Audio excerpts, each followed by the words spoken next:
Mooski, the artist name. I know that is not your quote unquote government name. My nickname is Moo. It seems like you've had a business mind from the get go. Where do you think you get this from? I think so far ahead. That's how I like to move. You get what I'm saying? Because I don't like moving backwards. Did you think about all of this stuff, like how the DJs are gonna take to it in a pandemic? It's just crazy how everything happened. Though. I mean, we just dropped a song and it just traveled by itself. How did you land on the title track star? When I was writing a song, that's the first line that came to me.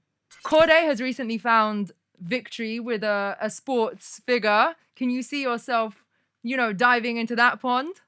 I mean, well, I'll say this. Lady in the trap, yeah, the ladies get in the trap with their fellas and they hold them down, and she one of them. You know what I mean? She one of the girls gonna hold you down. You smell me? You feel that, don't you? So, Mooski, where you at in the world right now? I'm in Miami. Miami? Yeah, I'm in Miami. You're in the field. You're outside. Yeah. What takes you to Miami? I gotta do like I think I'm like performing at Wild and Out, so they got me in the bubble down here for a couple days. Thinking of recording any videos out there? Uh, no, I'm probably not gonna shoot any videos. I probably get in the studio. Studio. Mm. Okay. Mooski, the artist name. I know that is not your quote unquote government name. So what's the birth of Mooski in music and as an artist? I mean, my nickname is Moo. Mm. My artist name to be my name. You know what I'm saying? I didn't want to like just make up any random name or anything like that and had to like grow into that. That's true. And I mean, being a DIY artist from the get go, was it something you knew to kind of like, okay, let me see if this name is out there, if other artists have got this name? Are these some of the steps that you took, or you just kind of Yeah. threw it out there?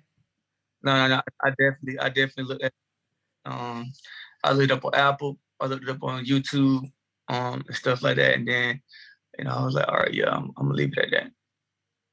I'm so glad you said that, and I wanted to ask you because honestly, I work with and come across hundreds of artists every day, no joke, and a lot of the time that is the first thing that bothers me. I'm like, the way people write their name, it's like it's not searchable, or like there's like 10 more of you, and it's actually the most important thing, right? Outside of like fans actually needing to reach you, is just in general as a business, you need to be like unique, right? Mm, for sure. Yeah, I mean, I just wanted to make sure that nobody had my name. You get what I'm saying? Because I was like trying to see like, okay, um, if other people have my name, like I want to get it copyrighted and get them out the way. That's Nice. like, I want to be the Yeah, only Mooski music, so I get more traffic. for sure. Everyone listening, trademarking can be a costly thing to do, but it's definitely worth it. And it seems like you've had a business mind from the get go. Where do you think you get this from? I mean, I don't know. I just I think so far ahead. That's how I like to move. You get what I'm saying? Because I don't like moving backwards. I don't like time doing things that should have already been done when I get to a certain point. You get what I'm saying? Like I don't like coming back and trying to take care of the things. I like to just move one time. I like that. And that makes me feel like you're also a positive person, then you have a positive mindset. For sure. That's important. Like, yeah, I feel like that's something that we struggle. I mean, some people struggle with more than others, but a lot of people live in the past. And sometimes, I mean, my dad likes to tell me like it's the present, that even the present is the past. It's like it's gone. It's Right. literally the present is gone already. For sure. It's crazy. And I can see how you are a forward thinking person, because you are one of the most prominent success stories from a pandemic. Like releasing music through a pandemic was hard enough for reputable and known artists to put out. So being, new to the game and new to releasing music, like did you even put any thought into, okay, the pandemic might affect this, or were you just like, fuck it, I'm just pressing go, like this is going live? It's crazy. I was looking at the pandemic like um people have time to listen to music now. You get what I'm saying? So I was like, man, this is the perfect time for me. At the time, I wanted to drop my project. Then I was like, this is the perfect time for me to drop my project, man. People are gonna be at home listening. You get what I'm saying? I just got to figure out how to get their attention. Like that's how I was looking at it in the beginning. But I mean, it's just crazy how everything happened. Though I mean, we just dropped the song and it just traveled by itself. The thought of me not being able to play this song up until now, which is when we are starting to be outside, it's like, damn, like this song maybe it's just really stood the test of time because I can play it now and it's still gonna be fresh, even though you dropped it like over a year ago, right? Right, right. Yeah. Crazy. When Yeah, did you think about all of this stuff? Like how the DJs are gonna take to it in a pandemic? No, I definitely didn't. Like, I really didn't know. I really didn't know. I really didn't know what a DJ was in. Really, it like I'm not. I'm know what it. I didn't know like okay, he's a DJ. I don't know what that means, but I didn't know everything that a DJ does and how important that is to a record movement and stuff like that. So I learned a lot about you know what I'm saying. Just the other side of the music. So I definitely didn't have that knowledge then. You get what I'm saying? It's a lot of things that I didn't even know until I got into the music industry. You know what I'm saying? Right. So I didn't know how important that was, like to be. Um, I know well I kind of knew how important radio was, but I really didn't know how important it was. You get what I'm saying? I really know how important the DJ spinning your record was, and it's just a whole bunch of stuff that I didn't know then. So it was kind of a bit of a luck of the draw that you ended up creating like a rhythmic, because the rhythm of it is got like a dance hall vibe. How did you go in that direction? Like, what was the kind of musical inspiration that sparked that lane for you? Uh, that beat, Oh, from the beat came to you first. yeah, like so the beat. I get my inspiration in music from the beat. Okay. I listen to the beat and I try to stay with the vibe the beat's giving me. I try to ride the beat. Like I try to ride the beat like right there, like you know what I mean? I try to embrace the beat. As an artist, I like to get on songs and embrace the beat. You get what I'm saying? To make because it makes the song mesh so well that it's like, okay, there's nothing else he could have said on this song. You know what I'm saying? Like there's nothing else he could do on it. Like this is a vibe of this beat. You get what I'm saying? Right. Like it's Yeah. just like making love to the beat. Like so um, that's what I did. I listened to the beat called a vibe, and I just started vibing with it. I started vibing with the beat and trying to do things that I haven't done yet with my voice, and just trying to create and try different things. I love that. As an artist, it's important, especially in the early stages, that you're trying things out, as soon as you're on in that stage. But yeah, the beat is definitely important because it transcends any language. So anyone can, really just mess with the song without even understanding the lyrics. But with you, I think you have, the best of both because I feel like the lyrics really like gelled with people, and you have such a crazy hook on it, and just the whole theme of a track star. Like, please tell me how you landed on this theme and how you went about, the whole notion of your other half leaving you when it gets hard. How did you land on the title track star?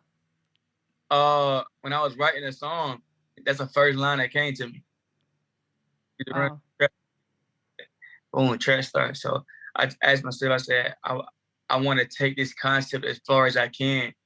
You know, like I was like, how far can I take this track star concept? Like I took it as like a challenge. You know what I'm saying? I told myself that I'm gonna be all the way vulnerable. I want to be as vulnerable as I can in this song, and it's crazy because that's how it all came together. You know what I mean? Like I wanted to be as vulnerable as I can in the song, but I wanted to give it a real feel. You know what I'm saying? Like so, I just started thinking back when I went through things like that. Like I was trying to think, like, okay, what was I thinking? You know what I'm saying? Like, how was I feeling?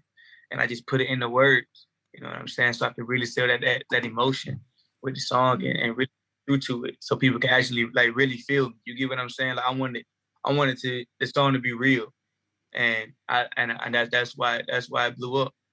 so I mean, if you can get even more vulnerable, what if you had to pinpoint that actual situation that caused the relationship to fall apart and it got too hard for either party, like what was it, if you can share? Uh, I don't know. I think it was just, you know what I'm saying. I was in a situation where I was here in life, and another person was here. You get what I'm saying? And I'm trying to bring them from here to here, not keeping in mind all the growing they got to do in between. You get what I'm saying? So it's just like we just two different stages of life, really.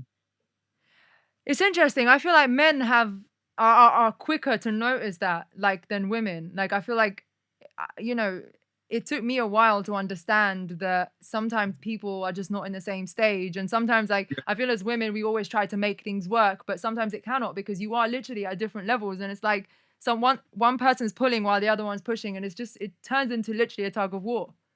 Yeah, for sure, for sure. Yeah, Yeah, I always find it amazing because you're young, you're like 23, right? mm, yeah. I'm 23.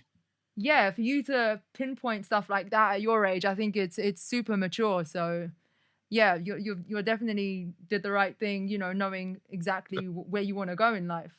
You also say in that song, you go straight to Twitter, you're gonna tweet it all, right? And this is actually this is a problem. I feel this is the one thing that has destroyed society, is that in any situation, the first thing that we instinctively do now is pick up our phone and want to just blur out our feelings on social media. Like, do you think this is a serious problem now with especially the young people growing up on social media? Um, I think social media is a problem. I mean, well, I'll say this. I'll say this. Social media has become such a part of life in the younger with the younger kids. You get what I'm saying? Because they're growing up while social media is like very, very hot. You get what I'm saying? Like, um, it's just at a different stage now. You get what I'm saying? Like, technology and stuff has advanced so much that when the kids are growing up now, it's like it's just right there at their reach, and they get all this, like they're growing up way faster because they it's so much on the internet and stuff that they can get to. So it's just like social media has just became a part of life. You know what I'm saying? When people wake up, they put what they're eating. They put what they're eating on their social media, on Snapchat or whatever. You know what I'm saying? They put what club they're at on Snapchat. Put what they just had with their on Twitter. You get what I'm saying? It's just a part of life now, and it's just like, I mean, that's some people can. It could be dangerous because some people can let social media raise them, and but what I mean by that is like some people can go on social media and see all these different tweets and stuff, and just things about life, and they can take it as truth just because it has a million retweets on it. Correct. Exactly. Exactly. And you said it, like people have shared so much of their life on social media that it has become like second nature. And it now feels like people do stuff for an audience. They don't do it for themselves anymore. Right? Right. Most definitely. Yeah, like a lot of people. Well, in this trash star situation, it definitely will make you think that. You know what I'm saying? Because it's just like if you're not talking to the person who you're with about your problems, why are you airing it out to your whole following? You get what I'm saying? That just doesn't make sense to me. That make like in my eyes that make it seem like you tweeting that for somebody else. Like who you want to see that tweet? You get what I'm saying? Like that, but that's just me. I could be wrong, but that's just the way I think about it. And you're absolutely right. I would not fault that. And it makes you actually a very good person to do business with, because it means that, that's not going to be the first thing. If things go sour in business, you're probably not going to be that person to just Nah. air business. Well, it happens, especially in the entertainment industry. Yo, like I don't even like I think I'm so disconnected from social media though, for real, because it's just like I don't know. I'm like a in person type person. You get what I'm saying? Like I wanna. I'm not gonna post everything on social media because I'm celebrating it right here. You get what I'm saying? Like I don't need to post stuff on social media. Like I don't know. I'm more of a like reality person. I can totally agree, because it doesn't bring you anything to post it online. It doesn't. Probably a headache. Well, I mean, speaking of track star, I mean, you are referencing like literally a runner, right? On the track, Mm. a track star. Yeah. So I'm just wondering if it's like US slang that I'm not like picking up on. But Corday has recently found victory with a sports figure. Can you see yourself, diving into that pond with a track star? What do? Can I see myself like running track? No, like dating an athlete. Oh, no, probably not. Like I'm good right now. You know what I'm saying? I got my shorty right now, so I really ain't even worry about that. All the other people out there. Oh, perfect. Okay, so your situation is solid. You're sorted. Yeah, we saw it over. I love it. You just seem so much older than your years. So I'm with that. I mean, you have come from a very militant background. Literally, you come from the Marine Corps. You've had a series of tough situations in your life personally. We often say, people from that background are our heroes. But who would you say are your heroes? My heroes. I don't know.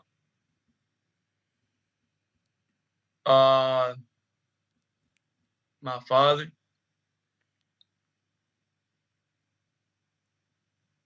Yeah, I'll say my father. And what qualities would you say make him a hero? Just everything, cause like he was just always sick, but he always, you know what I'm saying? He always did what he could. You get what I'm saying? Like he always did what he could for us. That's just how much, you know what I mean? Like that he loved us and stuff like that. So he just taught me like it's just a lot, you know what I mean? Just he taught me a lot, even when just dealing with my sister them, like dealing with my little brother them, and like just dealing with people. Like it just taught me a lot. It's about watching the way he moved and stuff. You know what I'm saying? Like I think that's one of my people person now because like I get that from more of my pops and my moms. You get what I'm saying? Like, but he just taught me a lot. He taught me a lot.